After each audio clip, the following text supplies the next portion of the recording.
Thank you so much for taking the time today, Sophia Soto with Nerdtropolis, and I love this show. Like, I'm so excited to speak with you about season two. Thank you so much. That means a lot. I also love the show. I listen, what's not to love about it, right? Like, it has all the boxes, but you're Right. also a partner with Invisalign since October of last year. So I do want to ask you about that to start off with. How has that kind of helped your experience on the show, especially with going into season two? Well, I think the part of the journey my character goes on over the course of in between season one and season two is a journey about confidence and with my Invisalign aligners, those really improved my own confidence, right? Independent of Alex on Walter Boys. But on top of that, I think it's almost like my teeth were like an accent mark on the internal journey that the character goes on. And so in a way, like in a way that I didn't necessarily plan on, the my Invisalign treatment like sort of helped my process as an actor later in the literal sense because so much of what I had to do between season one and season two was a transformational thing and very much a physical transformation too, in addition to Invisalign. So like there were other things I did in addition to Invisalign, but that, in a way that I didn't plan on, kind of, I think it was like a cherry on top of that whole Sunday of experience. So yeah.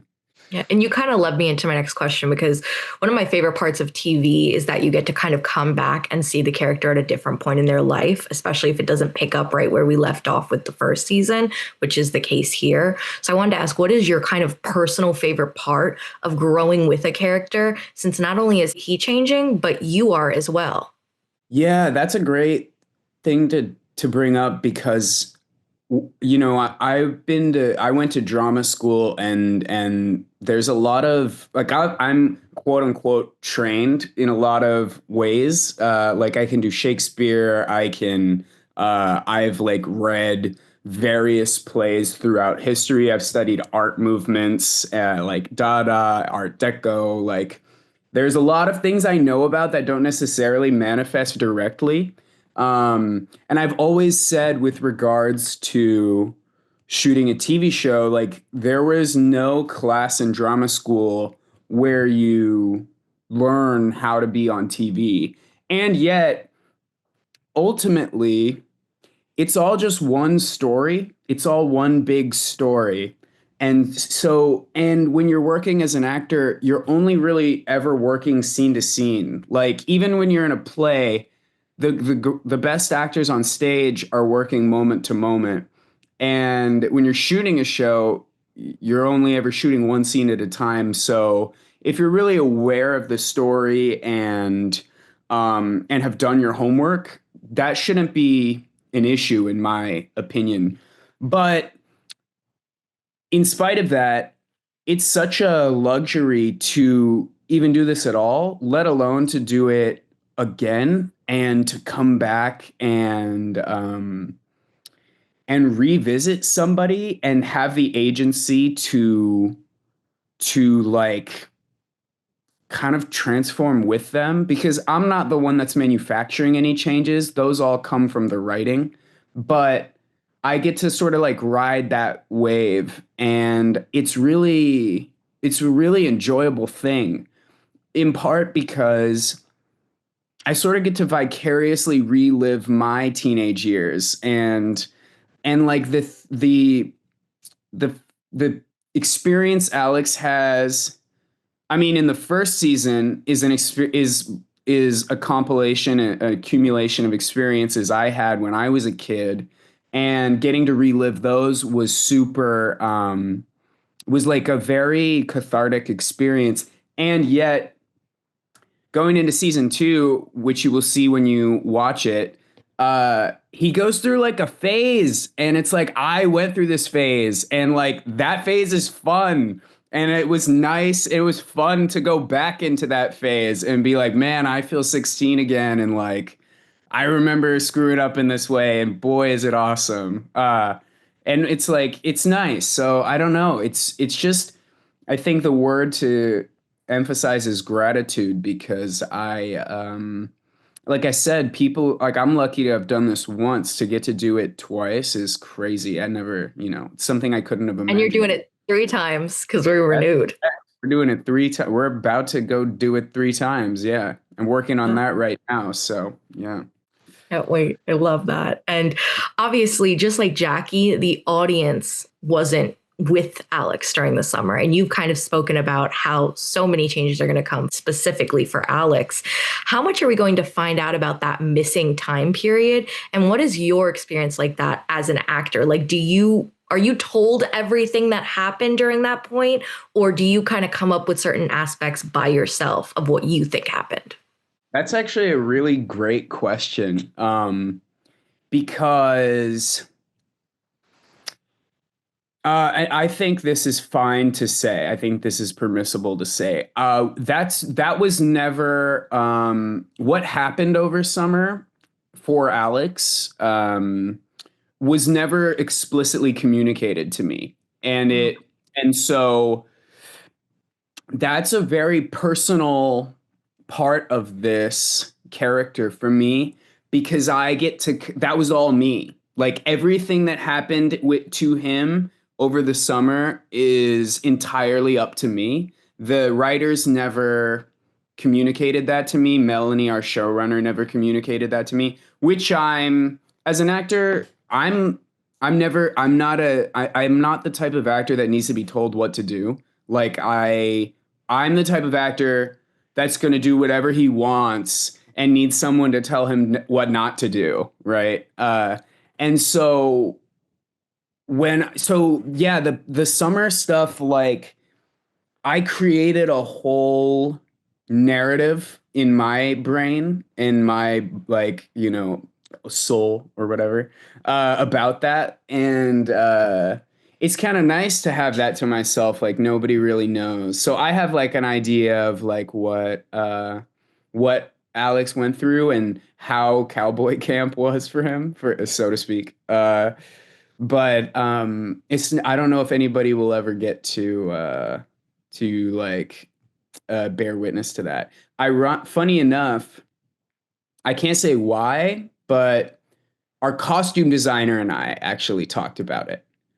We talked Interesting. about that. That's the only person I talked with on the team about what may have happened to Alex over summer. So, yeah, it's so funny. That's a very personal thing for me. And that's largely what I spent my time before shooting season two preparing was like that whole narrative of like what might have occurred in between seasons. So yeah. When I watch, which I'm so excited about doing, I'm going to pay extra attention to the costumes now because Yeah. Even in the trailer, if you really look, you can see. Yeah. I love I love that. And going off of the fact that he's changing so much in the second season, what do you kind of want fans to remember about who he is and his evolution? I feel like a lot of the times audiences kind of forget these are teenagers living their most like formidable Yeah. years and they're going to make mistakes. Yeah. Um, I think it's just that he's not finished, like nobody's done, you know what I mean? Like no one's ever like a static, thing, like or being, like Alex and this is what I hope for from I actually beg our showrunner every year. I'm like, please give me something crazy next year. Like please, like I want and I think if what I'm hearing about season three is correct, I want a new Alex every time. Like I want someone who's basically brand new every single time. And whether or not they write that, that's how I approach Yeah. work because I think my view of subjectivity is not something that's fixed. And um, so I think with Alex, like, I think what I want people to remember is just that he's still growing, and there isn't an Alex. Like, Alex is whatever he is in that moment, and no one really knows where he's gonna go. And even including myself, and especially Alex, right? That's the whole point of growing up. And so, but I think in spite of that, he's also everything he always has been, in the good ways and the bad ways. What I really like about Alex is how divisive he ended up being as a character, which was a real shock to me because I actually did think people would love him, like pretty exclusively. I loved Um, him. I love him too. But some people like really don't. The love And but triangle I effect. yeah, and I appreciate that because there are totally negative qualities to him, especially in season one. What I think people, especially a lot of our fans, are younger, and like what you learn about life as you grow up is that like negatives and positives don't cancel each other out. They just kind of have to go together. It's like having divorced parents at a birthday party. Like you can't pick one or the other. They both just have to stay in the room and maybe be on the opposite sides, but you can't kick either of them out. And like with Alex, he is all the good and the bad stuff from season one, and is also at the same time not a fixed character and could at any moment do something different. Yeah.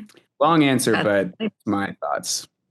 No, you put it perfectly. That is life. And I always love when characters are flawed. I think that's the fun of it, especially I'm sure for you as an actor. But Alex is also training for a risky rodeo event. What does that Yeah. kind of represent for him in terms of discovering who he is? Like, what does this event that he's working towards mean to him? Yeah, I think generally rodeo is a form of. I feel like I always sound like Jeremy Strong in my interviews because I'm just like, rodeo is a form of subjective destitution for Alex. And it's like, what does that mean, Jeremy? Basically, I think rodeo is something that gives Alex an outlet to find meaning that doesn't necessarily involve Jackie, which I think is actually very healthy. Yeah. And I'm sure that, well, I think in the same way that when Jackie experienced the loss of her family, that void that was created by that loss is filled with this somewhat, like, one could say, like, silly pursuit of two boys. It's like silly and meaningful at the same time. And I think in the same way, the loss of Jackie in season one is filled with the void. Like that void is filled with this sport that Alex participates in. And so I think the intensity of the sport is parallel to the intensity of his feelings for Jackie, because I think that's just how he is. He's a big heart kind of guy. Thank you so much for your time. I really do appreciate it. And congratulations on not only season two coming up, but being ready for season three. I will definitely be watching and I can't wait to see what the season holds. Thank you so much. Lovely to speak Thank with you. you. So lovely to speak with you. Thank you for all your wonderful answers. Of course, of course. Take it easy.